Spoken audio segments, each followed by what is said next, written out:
अजितदादा पवार यांनी एक पाहणी दरम्यान असं वक्तव्य केलंय, जातीपाती विसरून आर्थिक निकषाच्या वर आरक्षण मिळावं, त्यामुळं जातीपातीच्या भेद कमी होतील असं त्यांनी वक्तव्य केलं. आणि विरोधक याच्यावर टीका पण करत आहे. असं आहे ना की 4-5 दिवसापूर्वी सुप्रियाताईंनी जे का इंग्लिश चॅनल समोर बोलताना या संदर्भामध्ये वक्तव्य केलेलं आहे. मला असं वाटतं त्या संदर्भातच कोणी प्रश्न विचारला असेल तर ठीक आहे, त्यांचं मत आहे. आता मी या संदर्भामध्ये एवढंच सांगू इच्छितो, हे आरक्षण जे आहे हा गरिबी हटवचा कार्यक्रम नाही. ह्या गरिबी हटवण्यासाठी आपण शेतकऱ्यांना मदत देतो आहोत, ओबीसी विद्यार्थ्यांना जी मदत देतो आपण ती मराठा समाजाला देतो आहोत. अजूनही ओबीसी समाजाकडे नाही, पण मराठा समाजाच्या सारथीकडे मुलांमुलींसाठी वसतिगृह आहेत, काम सुरू आहे. अजून यांचं व्हायचं आहे ओबीसीचं काम सुरू. जवळ 25,000 कोटी रुपये त्यांच्या नोकरी धंद्यासाठी जे वेगवेगळ्या अण्णासाहेब पाटील आणि इतर मार्गातून दिलेले आहेत, यांना 25 वर्षामध्ये 2,500 मिळालेले आहेत. तर आर्थिक मुद्दा जर म्हणाल तर ते प्रश्न दिलेले, आणि जे गरीब आहेत त्यांना आपण फुकट अन्न धान्य अमुक तमुक सगळं देतच असतो. आरक्षणाचा बेस आणि मूळ जे आहे तो आर्थिक शिक्षण, त्याहीपेक्षा नंबर 1चा मुद्दा आहे ते सामाजिकरित्या मागास आहेत का. आणि जे सामाजिकरित्या मागास आहेत त्यांना आरक्षण मिळालं पाहिजे. बरं, हे आरक्षण तरी सुद्धा सगळ्यांना मिळतं का ओबीसीना? त्याला सुद्धा जे 8 लाख रुपयाचं जे आहे वार्षिक उत्पन्नाच्या खाली पाहिजे आहे. आता त्याच्यापेक्षा जर खाली असेल आणि त्या माणसाला जर त्या कुटुंबामध्ये एकही पैसाच येत नसेल, 1,000, 2,000, 3,000 रुपयामध्ये जर ते कुटुंब महिन्याचं चालत तर पोरांना शिकवणारच नाही. हे जो 8 लाख रुपये उत्पन्न जे आहे ते सरकारी जे शिपाई आहेत त्यांच्यापर्यंत किमान त्यांची मुलं जाऊ शकतात. त्याच्यामुळे आर्थिक निकष त्याच्यावर आपण तो स्लॅब लावलेलाच आहे की 8 लाखाच्या खाली द्या म्हणून. आणि या संदर्भामध्ये हायकोर्टाने निर्णय दिलेले आहेत. 4 आयोगांकडे, देशमुख आयोग, खत्री आयोग, बापट आयोग, सराफ आयोग, सगळ्या ठिकाणी त्यांनी सांगितलं की मराठा समाज सामाजिक दृष्ट्या मागास नाही.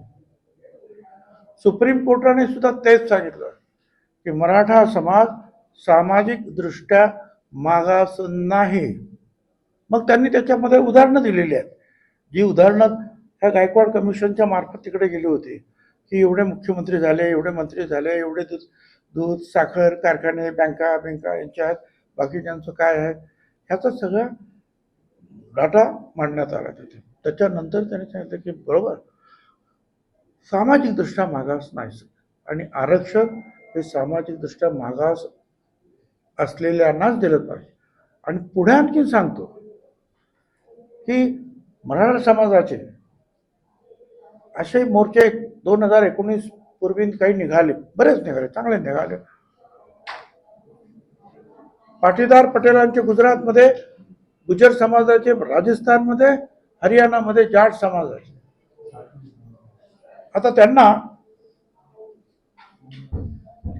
आरक्षणामध्ये जाता येत नाही म्हणून ते म्हणत आम्हाला आरक्षण पाहिजे, कारण आमची मुलं पण शिकली पाहिजेत, आमच्या मुलांना सुद्धा आर्थिक मदत मिळाली पाहिजे. हे बरोबर आहे, त्याला आमचा विरोध नाही.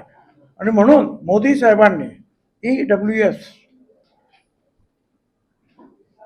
आर्थिक आणि शैक्षणिकदृष्ट्या मागास असलेल्या लोकांना, त्याच्यात लिहिलंय त्या कायद्यात की ही काही जे घटक आहेत ते कुठल्याही परिस्थितीमध्ये हे आरक्षणामध्ये जाऊ शकत नाहीत. याचं कारण ते सामाजिक दृष्ट्या मागास नाहीत, म्हणून ते 50% आरक्षणामध्ये जाऊ शकत नाही. म्हणून अशा घटकांसाठी आम्ही EWS देतो आहोत की ज्याच्यामध्ये 10% आरक्षण तुम्हाला दिलेलं आहे, त्याच्यामध्ये सगळ्या गोष्टी तुम्हाला मिळतील. मला असं वाटतं की त्यांनी हे विधान का करावं, अर्थात त्या विधानाशी मी पूर्णपणे असहमत आहे, माझा विरोध आहे की पुन्हा सगळ्यांचाच विरोध होईल. आरक्षण कशासाठी दिलं जातं हा पहिल्यांदा मुद्दा आहे, आणि हे आरक्षण एका जातीला दिलं गेलेलं नाही आहे. हे 374 जाती आहेत, या ओबीसी मध्ये क्लास आहे, वर्ग, इतर मागास वर्ग. मराठा एक समाज आहे, एक जात आहे. ओबीसी एक जात नाही आहे, 374 जाती आहेत. त्याच्यामध्ये हे सगळे जे आहेत ना, व्हीजेएनटी आपण ज्यांना म्हणतो, हे मर्याईवाले, गाढववाले, आमचं काय हे वासुदेववाले, आमचे सगळे कुंभार, लोहार, सोनार, यांच्यासाठी सुद्धा आपण ह्या आरक्षणामध्ये वेगळं आरक्षण ठेवलेलं आहे. तर ह्या सगळ्यांसाठी ते आरक्षण आहे.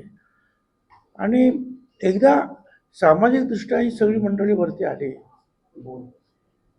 दादा पण देतात का हो आर्थिक? ठीक आहे, त्यांना करायचं करू द्या, आमचा त्याला कट्टर विरोध आहे. पुढे तुमची भूमिका काय राहणार? आधीच ती सांगितली भूमिका, नाही तर काय सांगितलं तुम्हाला. आमची भूमिका कट्टर विरोधाची आहे, आणि तो का विरोध आहे त्याला हे आतापर्यंत मी 10 मिनिटं समजावून सांगितलं तुम्हाला.